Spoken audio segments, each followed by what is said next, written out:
ধরুন আপনি ইমোতে ভিডিও কলে কারোর সাথে কথা বলতেছেন, কথা বলার সময় সে কি করছে, ওখান থেকে লুকিয়ে আপনার ভিডিও কল স্ক্রিন রেকর্ড অথবা স্ক্রিনশট নিয়ে নিচ্ছে। আপনি কিন্তু কখনোই সেটা বুঝতে পারবেন না, এবং পরবর্তীতে গিয়ে এসব ছবি বা ভিডিও নিয়ে অনেকেই অনেক ধরনের ক্ষতি করতে পারে। তো এটাকে কিভাবে অফ করবেন, চলুন আজকে আমি আপনাদেরকে দেখিয়ে দিই।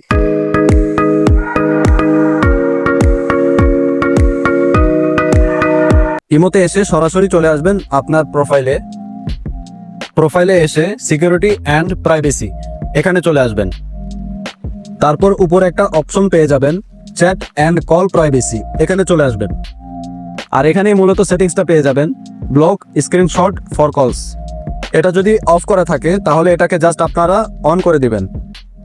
আর অন করলে কিন্তু ভিডিও কলে যেই স্ক্রিনশট অথবা স্ক্রিন রেকর্ড করা যায় সেটা কিন্তু একেবারেই আর করতে পারবে না। সো আপনাদের সেফটির জন্য এই সেটিংসটা অন করে রাখতে পারেন। তো ভিউয়ার্স, ভিডিওটা ভালো লেগে থাকলে অবশ্যই কমেন্ট করে আমাকে জানাবেন, আর ভিডিওটা বেশি বেশি শেয়ার করে সবাইকে দেখার সুযোগ করে দিবেন।